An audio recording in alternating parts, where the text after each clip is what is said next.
What is going on, everybody? Welcome back to another week of Hero or Zero here on the Heroes for Hire podcast. My name is Shaun Meehan, and joining me as always is classically trained French baker, Mr. Conor Lawler. I'm a fan of a macaroon.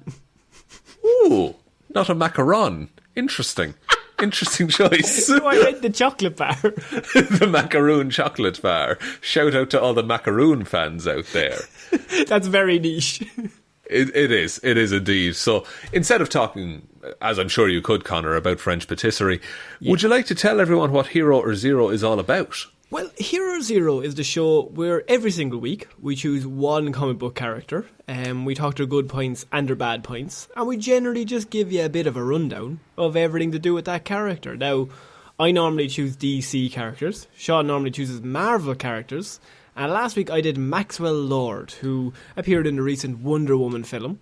But Shaun, it is your week this week, probably to talk about, I would say, a middling Marvel character who is average at best.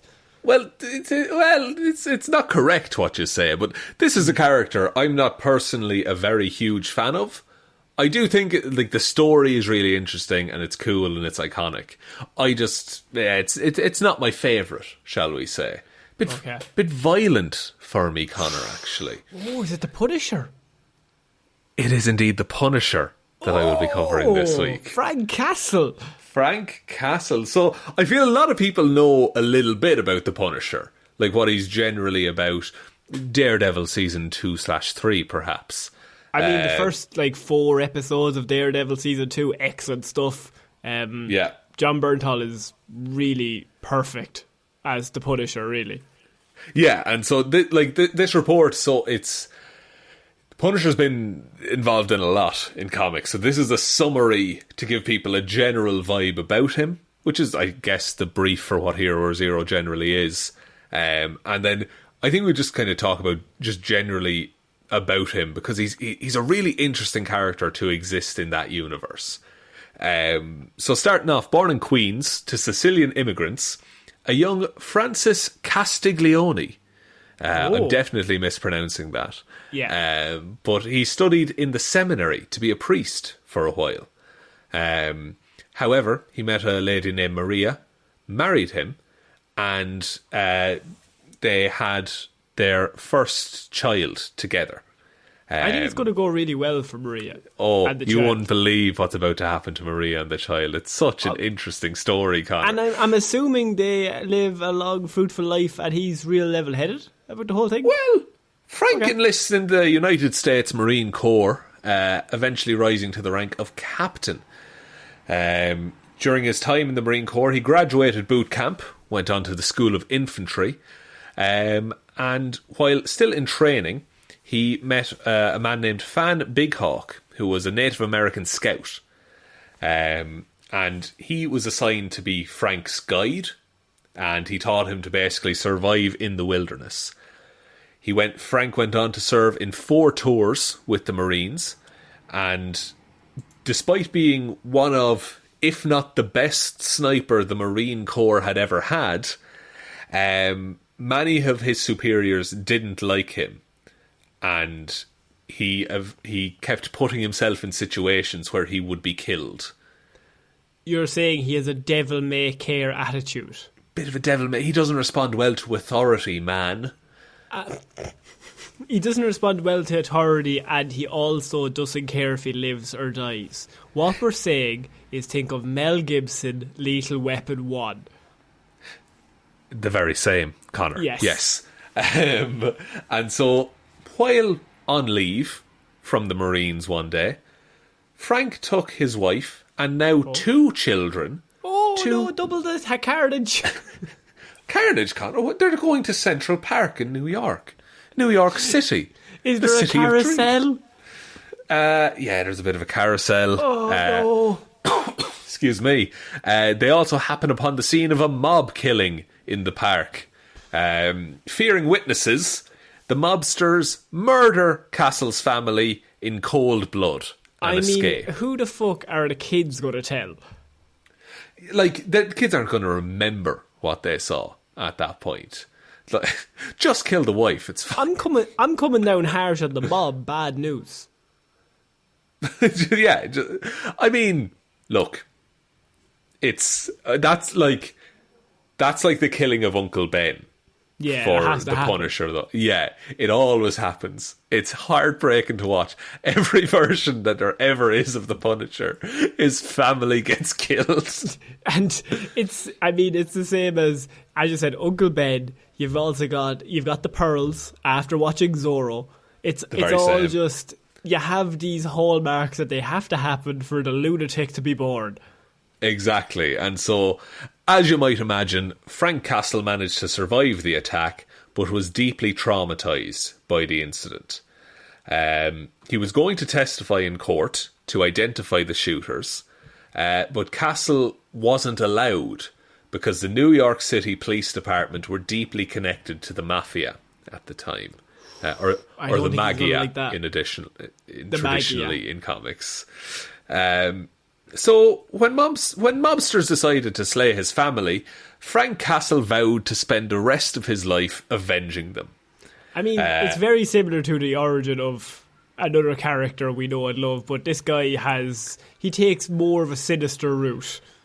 Yeah, like the other guy, Bruce Wayne, we'll call him, just to make up a name. He has one simple rule, which is do not kill. This guy has the opposite. He also has one rule, which is kill. They're very different rules.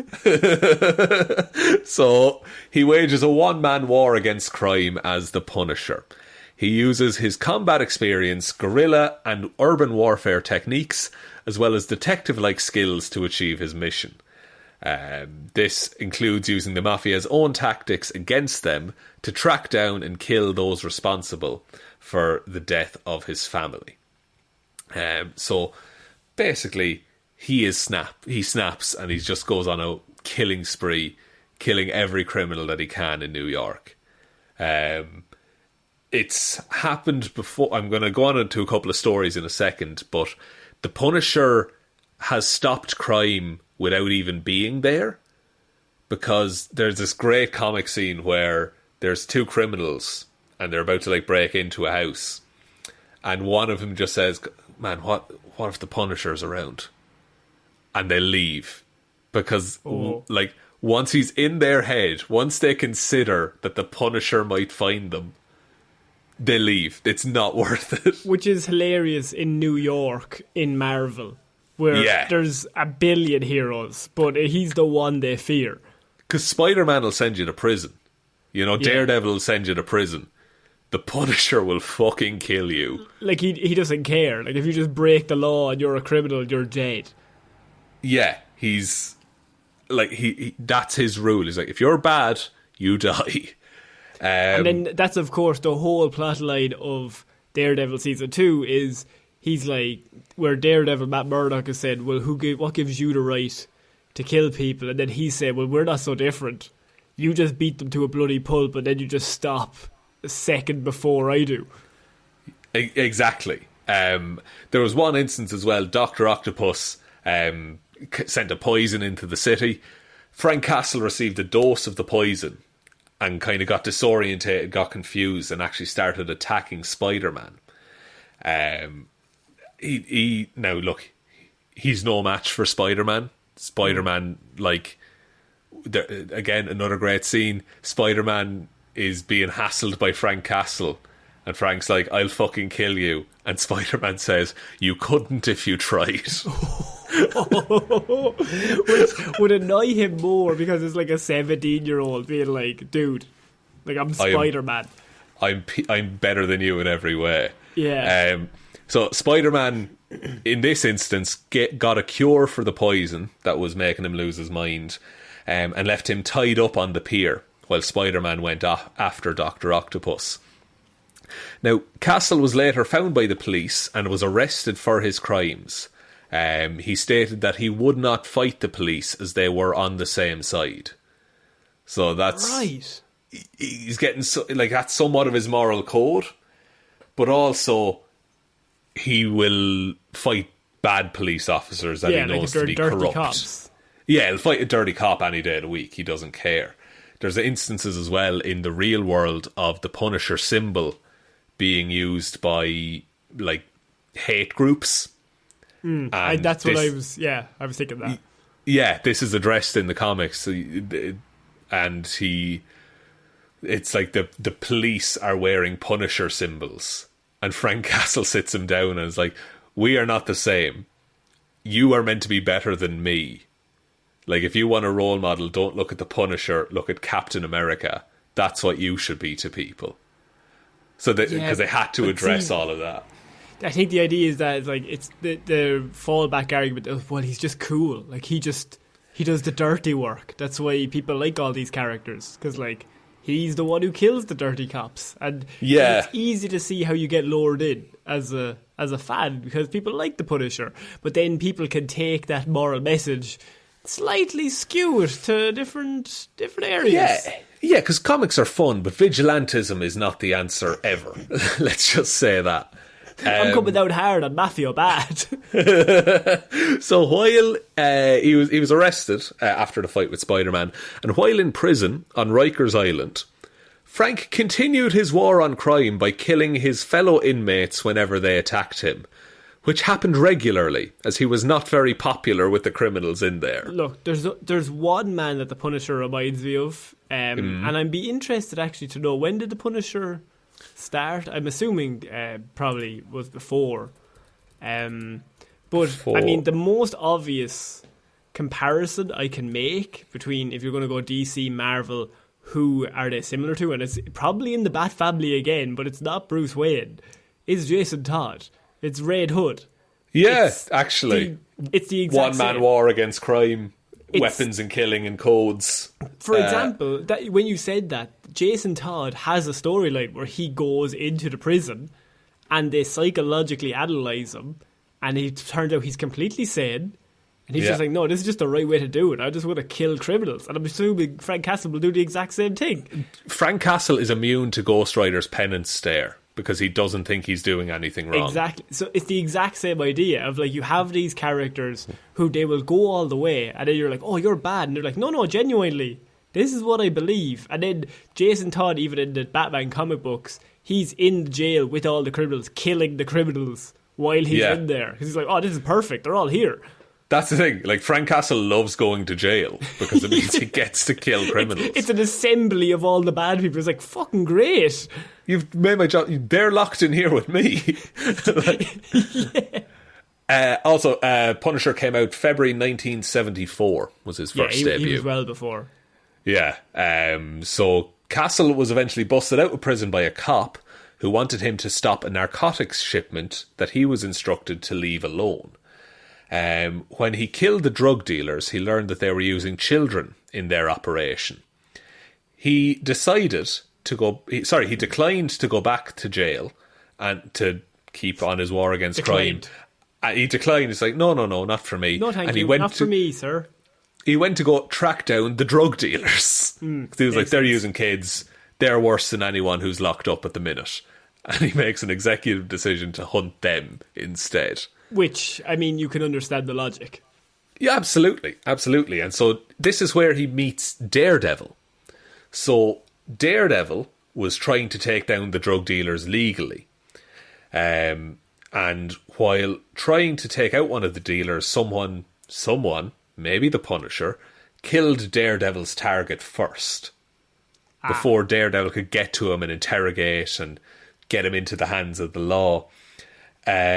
And later, during the interrogation of the thugs, so Castle had to do like tied to a chair, asking him questions. Who's your boss? Daredevil shows up and is furious at this because he's like, "This is my thing. I look after Hell's Kitchen. I'm taking this guy in." Now, Castle calls Daredevil, he's an innocent, so he's trying to do good. And so Frank Castle doesn't just kill him immediately. Like, he doesn't just shoot him in the face. So he tranquilizes him and then continues on with the interrogation. Makes sense. That makes sense. Unfortunately, the drug lord was arrested before Castle could get to him, and he was being defended by a little-known law firm, Connor, called Nelson and Murdoch, attorneys at law. Who are they connected to? They're a bit connected to Mr. Matthew Murdoch, who is Daredevil. So, worried that they would get the drug lord free, he decides to kill him before they have the chance. Makes sense. After Matt Murdoch got this drug lord acquitted of all charges, the drug lord eventually admitted that he did, in fact, commit the crime. He told this to his lawyer once the court had decided he was a free man, and the only reason that Daredevil didn't pick up on it is because this drug lord, had a pacemaker. So Right, so he thought he was innocent. He thought he was innocent because Matt Murdoch was like, no, he's not lying. I can hear if someone is lying. But this man had a pacemaker regulating the beat of his heart. Oh, that's great. Okay. That's a really good moment. So then Frank Castle's like, you're an idiot. Yeah, he's like, you fucked up. And then what they do, they team up, track this guy down again as the Punisher and Daredevil, and they take down the drug lord. Castle is ready to kill him, but Daredevil shoots the Punisher and sends them both to prison. Right, okay. So Daredevil is still like, no, what you do, that's not the right way of doing things. You are still a criminal. Fuck. So he's like, even though we're working together, like, we are still different. Because that's always the big thing of the Punisher's, like, he's the extreme. Yeah, he is like as far gone as someone can go and still be like slightly morally positive, you know? Yeah, it's mad. It's very, very strange. I have a whole host of stories here about the Punisher. I'll quickly touch on a few of them. There was one where he went after the Kingpin, and he would, in order to find the Kingpin, he just started executing anyone that committed any crime. So, okay. including firing on people for littering and speeding. Fuck off. For littering. If you throw paper on the street, the Punisher would kill you. Now, the reason for this is that he was actually drugged while in prison to commit all of these crimes. To like be so bad that they couldn't ignore it anymore. That you couldn't brush it off as, oh, he's only killing bad people. Right, okay. So, what happened was Castle then threatened Vanessa Fisk, Wilson Fisk's wife. We all know the meme at this point. He's embarrassed him in front of Vanessa. And Kingpin went into a rage and nearly beat the Punisher to death. You can see that coming. Yeah, but he left him alive and he was taken back into custody. He was then defended in court by an attorney called Blake Tower, not important, but he believes that Castle should be tried for all of the crimes as he willingly committed them. So sorry, when I say he was defended by, he was prosecuted against by this dude, and he's like, every crime that this man has committed, he should stand trial for all at once. The defence argued that since the murder of his family, Frank Castle had gone completely mad and needed to be institutionalised. So they're pleading insanity, basically. Upon hearing this, Frank refused to believe that he was crazy and lashed out, telling the judge that the entire system is crazy for letting criminals walk the street. Before he collapsed in a nervous breakdown, he was then judged incompetent to stand trial and sent to a psychiatric facility. So they do this with the Punisher every so often, where they need to basically wipe the slate clean, because he's done so much crime, Connor. I can't stress this enough. How many people this man has killed. He's killed so many people who were like, low level criminals. Like, and he just kills the guy them. who's just like watching the door is the guy Yeah. who's also killing. Exactly. And so, while he was in this psychiatric facility, he realises there's this whole fucking conspiracy that the group who runs it, called the Trust, are brainwashing their patients to think that they're Frank Castle, to think that they're the Punisher. They're then sending them all out on the streets, and they're just killing criminals. It's convoluted, but it's a way to wipe the state of slate clean. Exactly, because Castle then recovers from the drug that he was drugged with in prison, is deemed sane, goes back on the streets, and they say, well, we don't know that it was Frank Castle for sure that did those crimes. Could have been anyone as the Punisher who committed those crimes, and so they wiped the slate clean that way. And that's kind of where my stories end for the Punisher, because there's a bunch, because for the longest time in comics, the Punisher was always a Vietnam veteran. Up until very, very recently, he had always fought in the 70s in the war, came back, wife and children got killed, and then went and became the Punisher. But then once you hit 2022, he's like this 70-year-old man. So he needs to be de-aged. Yeah, so the way they de-aged him was that they turned him into a Frankenstein monster and then put him back in his regular body. Sorry. It sounded to me like you said they made him into a Frankenstein monster rather than they just said he went to Iraq or something. They did change it to the Marine Corps origin that I gave you. That's the updated origin. But the way that's some time fucky-wucky happened there. But the way they de-aged him in the past to still keep him a Vietnam vet is that they made him into Frankencastle, which is Frank Castle in a Frankenstein body. Fuck and off. After that, his body was restored, but it was young again. Right. Yeah, that's what you're up against. That's a much more seamless way than maybe just de-aging him. Than just saying, oh, he's young now. Because it's essentially the same. It's just as ridiculous. It's the same character. I mean, you don't have to... Why is Peter Parker always 18? Does anyone ever comment on that? Or is it just... If you open a comic book and instead of saying he fought in Vietnam, you say, oh, well, he was a Marine and he went on 4 tours, you just go, okay, that's grand. fine. That's all I need. So, just on powers and abilities then, he employs murder, kidnapping, extortion, coercion, threats of intense violence and torture in his battle against crime. Good stuff.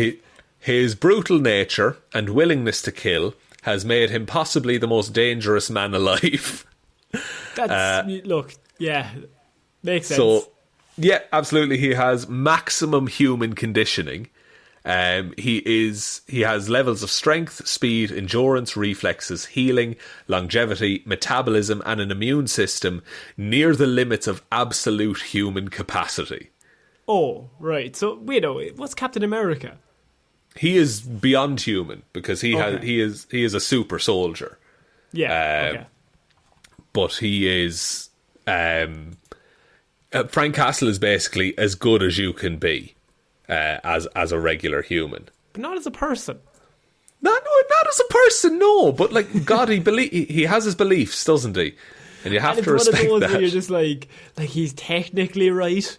It's the old Ghost Rider of fucking he's technically right, but should we kill the guy who's on door watch the same way we should kill the guy who's child trafficking? That's the thing, same? Should we kill the guy who is just, ostensibly just doing a job for money to support his family? I don't want to bring up the old Caped Crusader for the 3rd time in one report, because people are just thinking that's a meme at this point. Connor always brings up Batman to relate it back. But there is an episode of the animated series, I feel like I've said that phrase a few times. Of course. Batman comes across a criminal, and he's like a low-level criminal, and he's beating up on him, and Robin's like, this is in front of the guy's family. And Robin's like, not like this, Batman. What are you doing? And Batman's interrogating him, the proper, beating the shit out of him. Give me the head honcho of the gang, like you would to a bigger fish. And then you're like, oh, Batman's a bad dude. But then it comes out, he actually got this guy away from crime and gave him a job at Wayne Tower as a security guard there. And it cuts back to like 5 years later, and Bruce Wayne walks in. He's like, "Oh, John, how's it going? How's the family? How's the kids?" Like talking to the security guard. And he's like, "Oh, Mr. Wayne, I'm doing so well these days. Yeah, absolutely epic." And that's a lovable story that Frank Castle doesn't have. No, none of that. None of that, please. Also, his endurance is unbelievably high. He performs surgery on himself without pain medication. He does that regularly.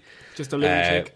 Just a lunatic. He is incredibly durable. He was once hit by Captain America so strongly that he passed through a brick wall and is only shown with minor wounds. He is highly adept in American-style close-quarters combat, Muay Thai, Krav Maga, Sistema, Ninjutsu, Shorin Ryu, Karate, Hwarang Do, Chin Na, and Nash Ryu Jiu-Jitsu. He is a weapons master in favouring daggers and long-range shooting weapons.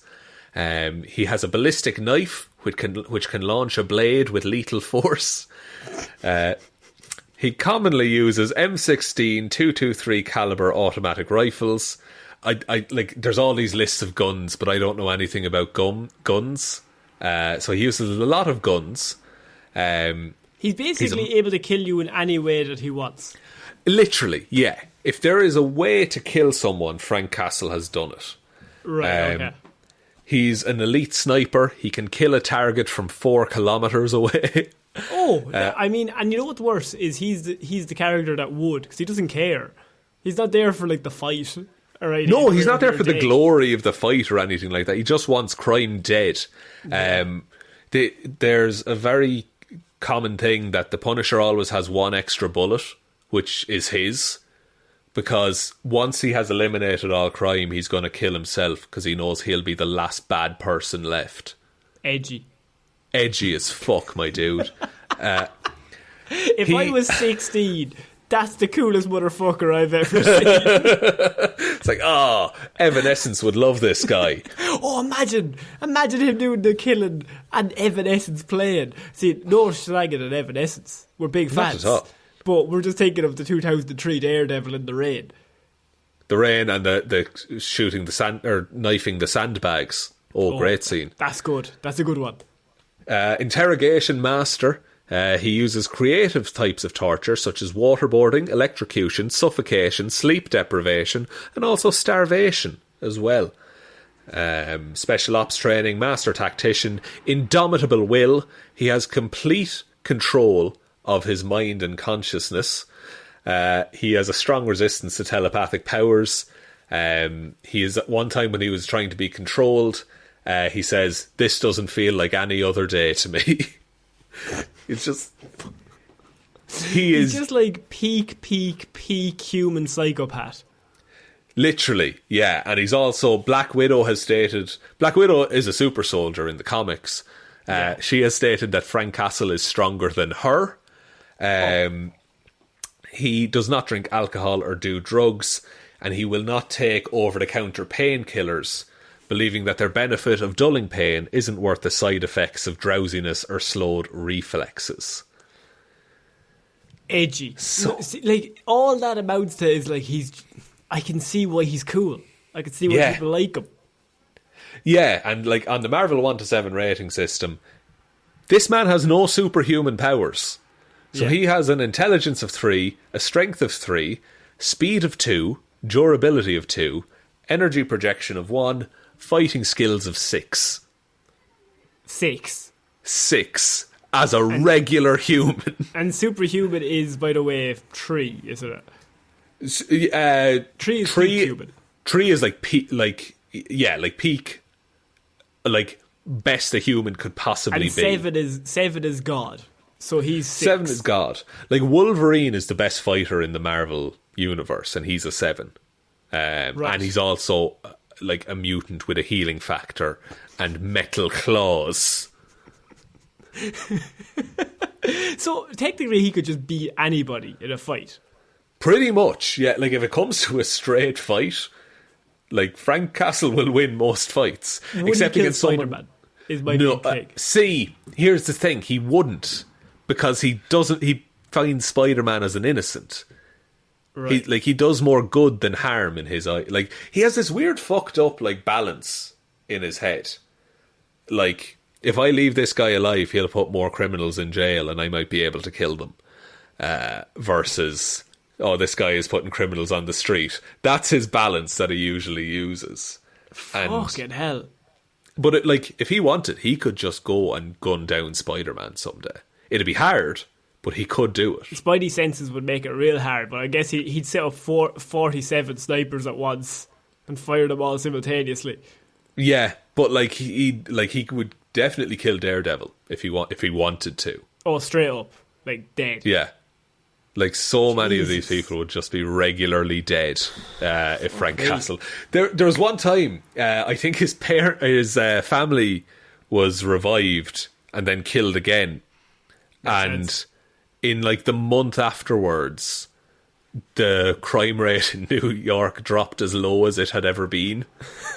Because people were fucking terrified of the Punisher. Because he's going to kill everyone. It's he's not going to take prisoners. Least of all now, when his family is dead again. Oh, man. Jesus. Okay, I think he's a very cool character. I can understand. I think we're just not cool enough for him. Maybe that's it. We're sci boys. We are sci boys. I think the stories are just usually, they're a bit heavy for me. I want a bit of escapism. I'm on Daredevil's side and Spider-Man's side. Yeah, good can triumph over evil. Batman doesn't have to kill. We're just naive.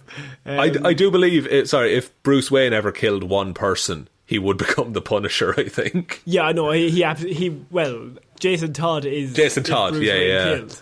And Jason Todd, I think, is my least favourite Robin. But I understand why he's cool. It's one of those he's definitely cool, but it's just not for me.